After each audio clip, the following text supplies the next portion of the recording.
G'day and welcome to another video about the old VY Series 2 Bellina Commodore, or Commodore that is a Bellina. Today we're replacing the it's the cabin temperature sensor. See it in there, tiny little sensor, goes out to the two pins on the back of this thing, right there. So it's located just here under this thing. And what we've been finding with this air conditioning unit is that it seems to work. You turn the temperature up, the temperature does go up, but it doesn't always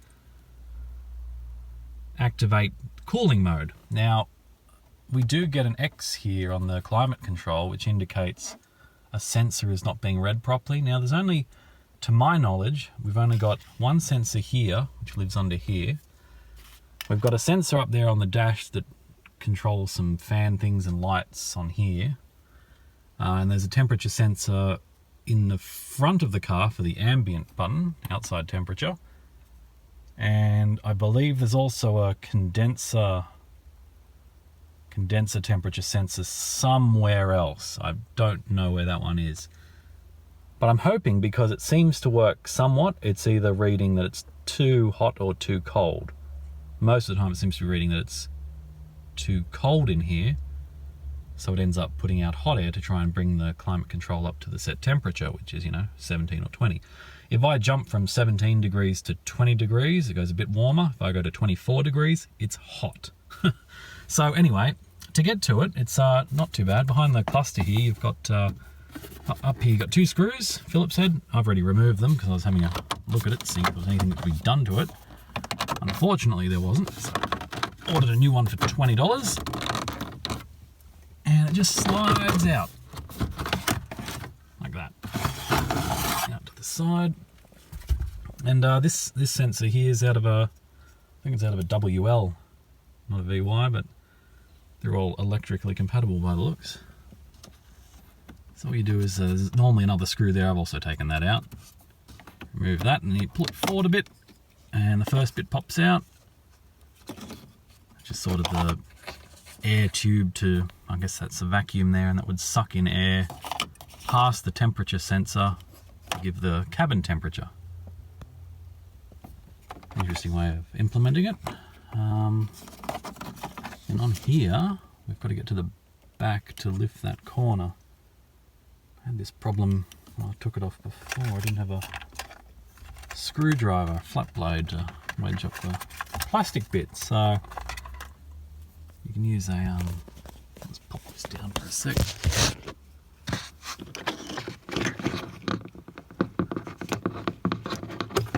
There we go. So there's the cable. I'm trying not to pull on it too much because you don't want to disconnect anything in the back there. You just lift up that with what do I use? A freaking hair clip. There we go. Beautiful. We just reinstall in reverse. So you just simply pop that back on there.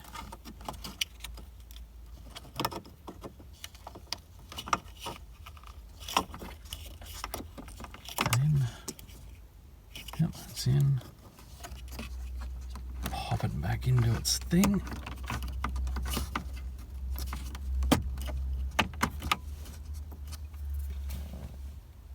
Let's just give it a test because I'm curious if this works straight away. That would be awfully nice. Where are we? System check's okay.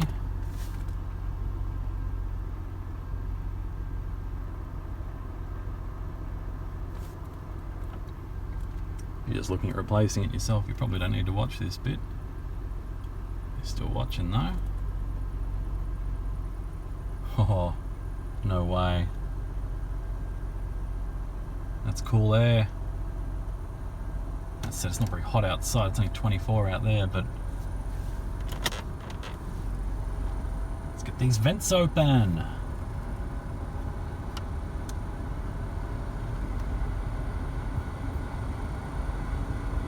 Now, of course, this could just be chance and it's happened to work this time, but that is actually cool air. That is, wow. $18 sensor. Owner of this car had to get the damn thing. They got it regassed. They took it into a mechanic. They regassed it. Still didn't work. Took it back. Got some more work done apparently.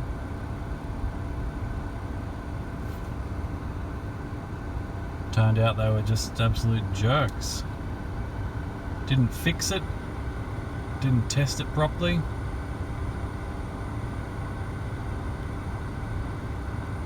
Yeah, it's nice and cool. Ready for summer. Too bad it's the end of February.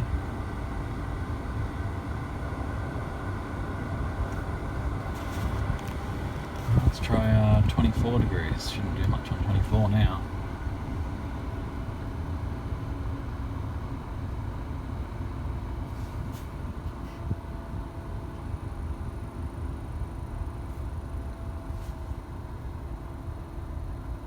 Yep, fans are slowing. Hardly anything coming out. That pretty much is the ambient temperature. There you go. Alright, let's shut it down.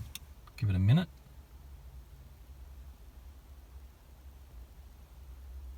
So anyway, if you're still watching, to reassemble, you just got one screw there, which I'm going to try and put in now, shouldn't I? I mean, if this doesn't work, I don't know what else to do with this thing. So far we've replaced one of the actuators, reprogrammed some keys, installed a handbrake. You know, it's been quite an adventure. Given I have no car repair expertise at all, sort of trial and error, watch for symptoms. It's not too hard. As long as I don't lose this screw down the... Yeah, I'm that good. I mean, I can see if I didn't repair computers, I'd wouldn't mind working on cars. Whoops. I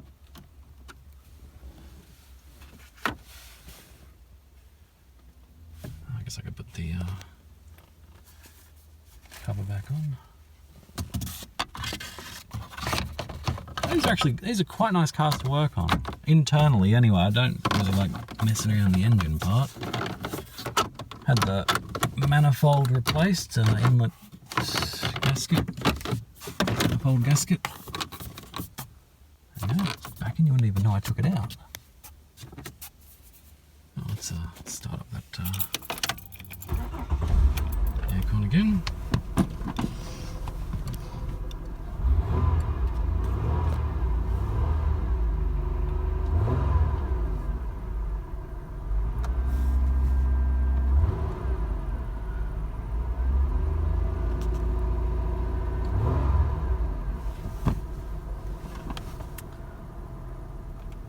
So we're on auto at the moment, it's just starting itself up. Minimum, set it to as cold as it goes. Let's see if it's actually cold.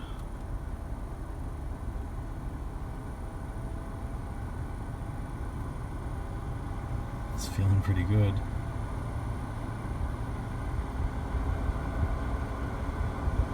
This is fantastic.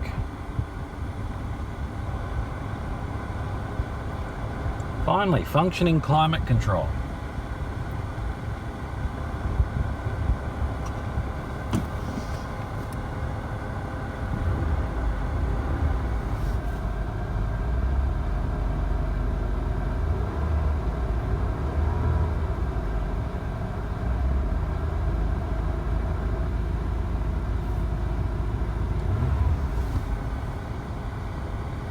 Yep, that's nice and cool, all right.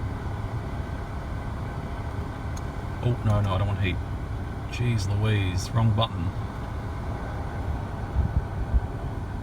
Setting it to auto. Heck, we'll cycle around the modes while we're here. Switch to feet. There it goes. Blowing the KFC receipts on the floor. Typical Commodore. Windshield. There we go. Face and feet. Yep. Just face. And that's gone from the feet. Feet only. Yeah, the vacuum actuators are working properly. This is good. So I've only replaced the one on this side, in case you haven't watched the video. that's looking pretty damn good. I love that pop noise. That's the new actuator making its little... I'm changing and making a pop noise randomly. Could be a good thing, could be a bad thing. I'm not wearing a seatbelt. Leave me alone. Can you also see I'm not driving? I don't even have a license.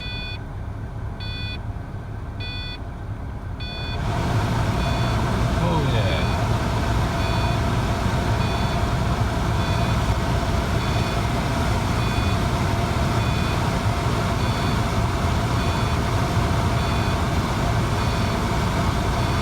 Beautiful. Fantastic. All right, well, thanks for watching. Hope I helped someone out. I've helped us out. So this is great. We're going to have a party in this car now. McRetro out. Motor car repair. That's my new thing.